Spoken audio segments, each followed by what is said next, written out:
Hello, and welcome to Budgeting Basics. We'll go through the steps to make a budget and how to stick to it. I'm Brittany, the Money Counselor with Mo Money. Let's get started. There are a lot of good reasons to budget. It acts as a roadmap to help you see where you're going. It ensures that you don't overspend in a month. It helps you support your goals, and it helps build new habits, maybe better habits.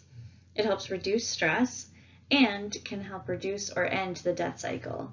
And along the way, it'll help you grow your savings. There are 3 steps to budgeting, and they are: first, we'll set some goals, then we'll see where your money is going, and then we'll make a realistic plan that aligns with your goals. Step 1, set some goals. Goal setting helps build a structured financial plan to help make your goals a reality. So you should think of some questions as to what you want your goals to be. What is it that you're trying to accomplish? What are your big goals in life? What are your goals that you have for your money in this school year? Are you worried that you won't have enough money to pay your day-to-day expenses? These are all things you should think of when setting up your goals. Asking these questions will help set your financial goals. What are your goals? They could be anything you want. Here are some on the screen for you to have a look at. You could make an emergency fund. You could pay off debt. You might want to travel. One day you might want to start a business. You might need to save for tuition. It might just be basic employment. Whatever your goals are, this is how we're going to structure your budget. Step 2, where is your money going? Track your spending for at least a month so you know where all your money is really going. Use a notebook or an Excel sheet to track every purchase, every bill, every incoming and outgoing dollar. Some banks have tools that will help you and maybe even do this for you, but I think it's important to write down everything going in and out of your account so you know where everything is going. When we're talking about where your money is going, we might want to look at the difference between needs and wants. So a need is something that is absolutely essential. Without it, your ability to function is impacted. And a need and a want is a wish. It's not necessary, and without it, your ability to function is not impacted. So in this example, the need is groceries and the want is takeout. Here's some other examples of needs versus want. Like for food, the need is that it's nutritious and enough. The want is fast food, restaurants, maybe even some high quality groceries.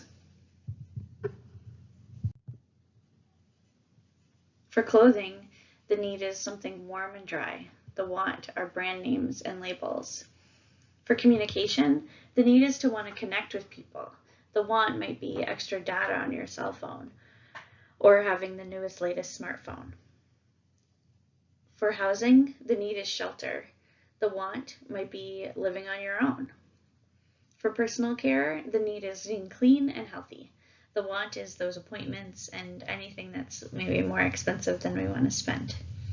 For entertainment, the need is a way to unwind, maybe connect with people. The want is expensive entertainments or doing something frequently. And for transportation, the need is the ability to be mobile. The want is owning your own car or taking an Uber or a cab. Step 3, make a realistic plan.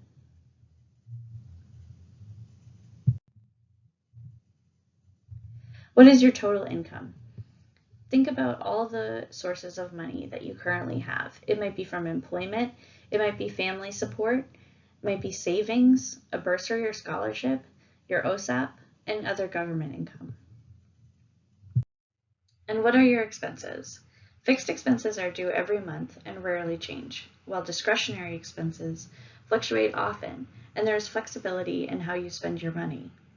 Fixed expenses are things like rent, utilities, transportation, car and home insurance, your cell phone, internet, subscriptions, and savings goals and debt repayment goals. Even though these expenses seem fixed, you may be able to lower the monthly amount by shopping around. Discretionary spending are things like groceries, hygiene, entertainment, clothing, travel, gifts, and miscellaneous. Next, you'll build your budget and track it. There are some apps that are really great for doing this, including Mint or EveryDollar, but if you want a more old school approach, you can always use a spreadsheet or a good old piece of paper and pen. Don't forget that your plan should be within reach, realistic, and also sustainable. Some tips are to be flexible, know your trouble spots, and set aside some fun money. I can't stress enough how important it is to track it after you build your budget. Here are some tips for saving money while in school. Live at home or live with roommates. Apply for grants, bursaries, and scholarships. Manage your school student loan and other borrowing carefully. Be wary of using credit cards. Opt out of health and dental coverage if you already have similar coverage. You can sell your old textbooks or buy used textbooks. Try shopping around using coupons, looking for bargains, and take advantage of tax deductions and credits for students. You can ask questions or book an appointment with me to go over your budget by heading to mohawkcollege.ca/momoney. That's M-O money.